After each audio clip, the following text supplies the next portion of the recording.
Having returned to Egypt in the company of his brother Aaron, Moses heads to the Pharaoh's court, who has just received several ambassadors from the various neighboring kingdoms of Egypt.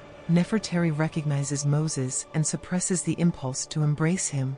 When Rameses rejects Moses' request to let his people go, the latter orders Aaron to throw his staff at the foot of the pharaoh, which instantly transforms into a cobra, causing everyone to back away in fear, except Rameses, who orders his priest Jans to drop 2 staffs to the ground. Performing the same miracle, those staffs also turn into cobras, which, however, are devoured by Moses' cobra.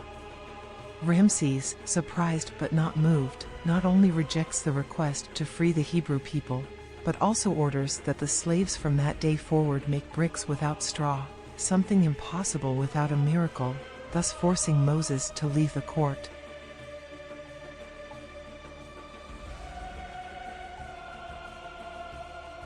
The Hebrews of Gessen rejoice at seeing Moses return and acclaim him as their liberator, but when he says they will have to work more, Dathan incites them to stone him, although Moses is not afraid. The prophet is, however, unexpectedly brought by some guards before Queen Nefretiri on her ship, who makes him understand that she still loves him and does not believe in his change. Moses, however, is already a man of faith. He must serve God and cannot love another man's wife, especially the wife of the one who oppresses his people. Now he belongs to God, to his people, and to his beloved Zipporah, and the love he feels for her is something Nefretiri will never understand.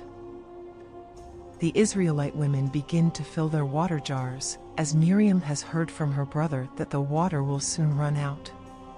Joshua, returning to Gessen with Moses, finds after so much time his beloved Lilia, who has become Dathan's concubine just to save him.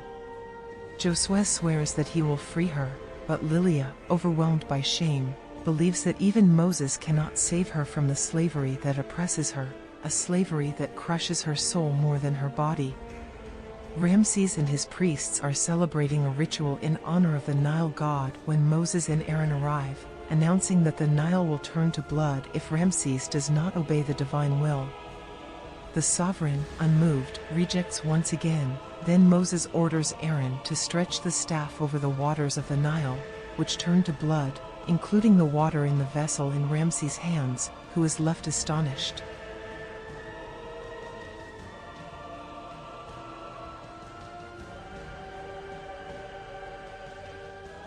This prodigy will be followed by the invasion of frogs, mosquitoes, locusts, and flies, the extermination of livestock, and the ulcers on animals and humans.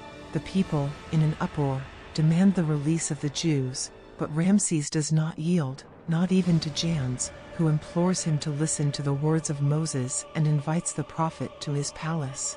Rameses confesses that these plagues frightened him at first, but in the end, he understood that they were merely the work of nature and not of God. Moses then threatens to punish Egypt with 2 even greater plagues, a fiery hailstorm and darkness for 3 consecutive days, and these also occur.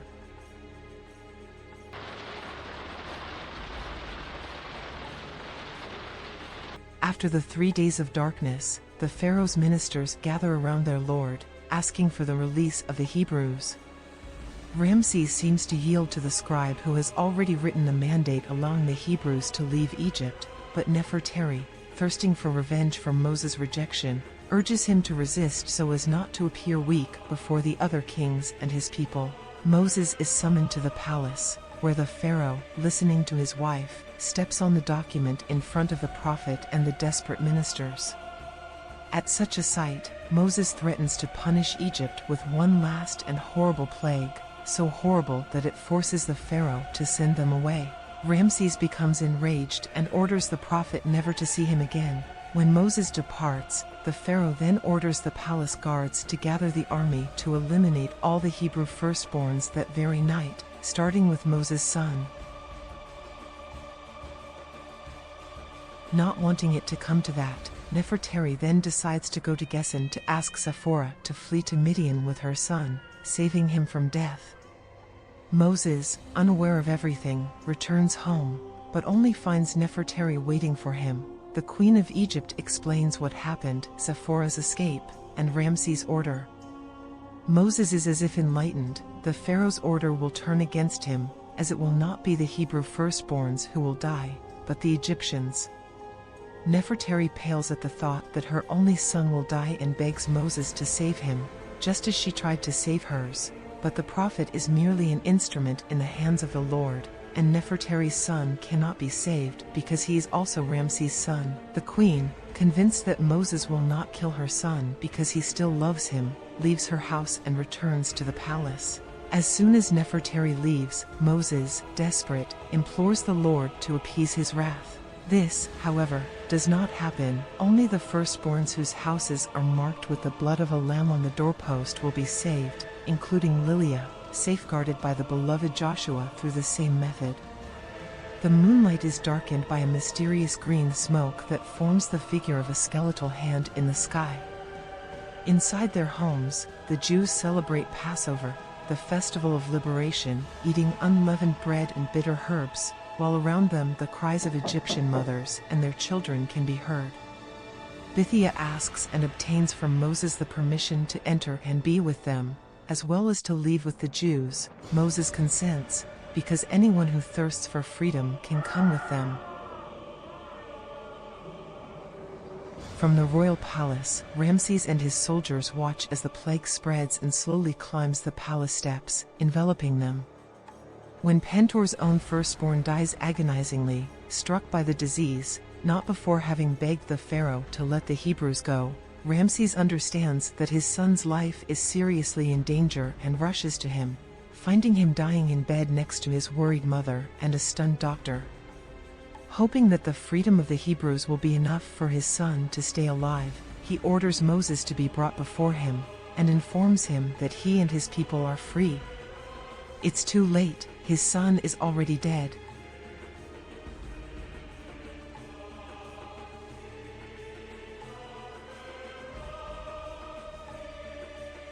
The next day, the Jews blow jubilant horns, and they immediately pack their bags, taking their animals, their belongings, their families with them, confident in the future, certain that God will soon find a land just for them, and guided by a procession with Joseph's coffin at the front to take him back to his homeland.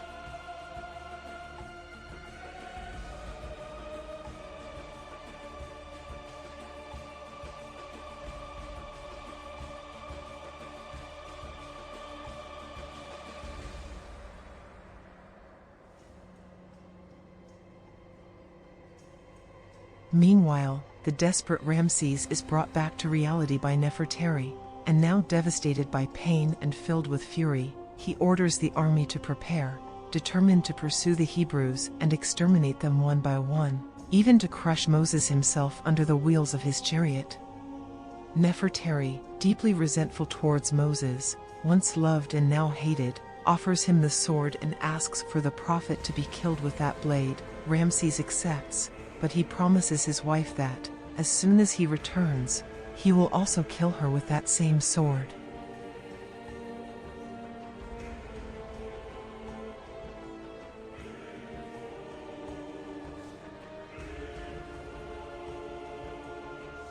While the Hebrews are near the Red Sea, Joshua and Caleb see the chariots led by the Pharaoh approaching and realize they are trapped, surrounded on one side by the army, and on the other by the sea.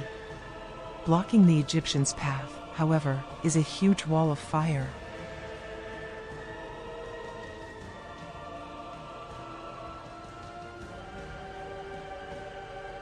Taking advantage of this, Moses extends his arms, and by divine will, the clouds swirl in the midst of the waters and divide them into two walls, allowing the Hebrews to cross to the other shore, overcoming their fear, guided by Joshua.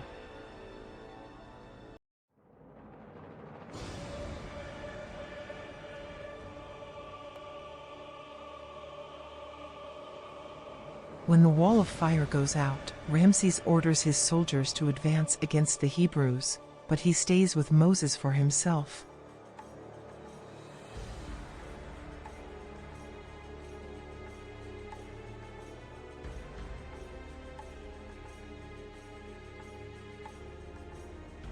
The waters, however, clothes, dragging the Egyptian army under the Pharaoh's impotent gaze.